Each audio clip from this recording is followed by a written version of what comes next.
very much for coming in. Brilliant, thank you. Thank you. Okay, so we now have James. Haven't seen you for ages, buddy. Yes, I have the We're not doing that. You guys, yeah.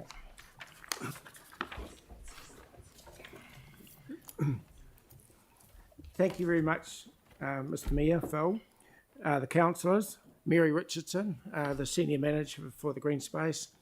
Cameron is here to help me because Eden's actually taken 2 weeks early leave, and Roger Allen's, between putting this together and coming here, has actually passed away, so very sad, but I'll mention it a bit more in the future. Now, I'm talking about the we handout at the moment, which has got the timelines on. 1981, we had the tyre breakwater, which was great, and then these are all things that have happened, deterioration of it in 93, and then 98, the removal of it, so we've been left with no real protection there. The new Marina 2000, the council boasts itself on saving $5,000 on the cheapest tender, and there's 40 boats lost, and there's 45 boats lost since. That was a complete disaster. There was 2012, the boat safety group was formed thanks to Paula Smith, and we got $3,000 from the community board to help look at urgent safety solutions and improvements around the ramp getting on and off the water. The community board and supported the boat safety group in 2018. That was the Christine Bay project, and we got $10 million, which we thought, great, we'll see some improvements. And then 2021, we saw the Sail GP, and we saw lipstick and makeup put on, but no boat safety improvements. And so we've now got to a situation where we'd like to see the councillors under Phil as a manager and have a council workshop to consider the best options for our community. Now, going back over the next page, we've got a piece here which Cameron's going to read. This is the piece from Eden Husband. He's a very clever engineer, and he built the Hokitika Bridge, for those who don't know it, which is probably the hardest bridge in New Zealand to build, and Phil will know how difficult that is. So, Cameron. Thank you for giving our group the opportunity to present our submission regarding Naval Point development. In regards to the proposed breakwater design / position, this does not give trailer yachts in particular sufficient room to manoeuvre, given their slow speed, length, and generally smaller engine capacity than motorboats, to safely navigate between the proposed breakwater and existing ramp.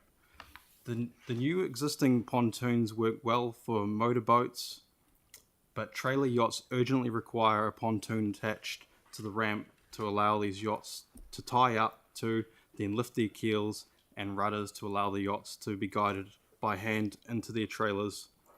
In times of events, there would be a large number of vessels in the area, and with its present design would create some congestion.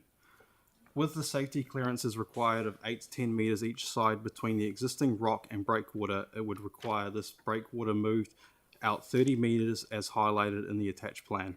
This in itself would not significantly increase the volume of rock required.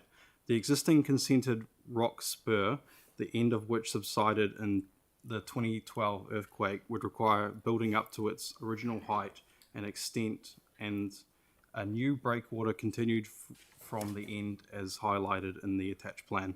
This would result in giving better protection in adverse weather conditions. Unfortunately, the layout jetty was demolished when the marina was partially removed. This was a well-used facility for yachts and power boats to tie to for short periods for servicing or crew issues. We would ask for this facility to be reinstated. This layout jetty was well used with over 100 boats each day in the Sail GP weekend. Recently, this layout jetty had repairs which were consented and approved. Work was carried out over a period of 3 weeks, where there were a number of new beams and all new decking, timber and fixings installed. Given the increased numbers of boats generally post-COVID, we must future-proof these developments for the increased numbers who will be using the facilities. The Fleming jetty at the back of the yacht club was taken out in December. There was no consultation with our group, the Trailer Yacht Committee or the yacht club. We're not sure why after all the work that's been put into doing that.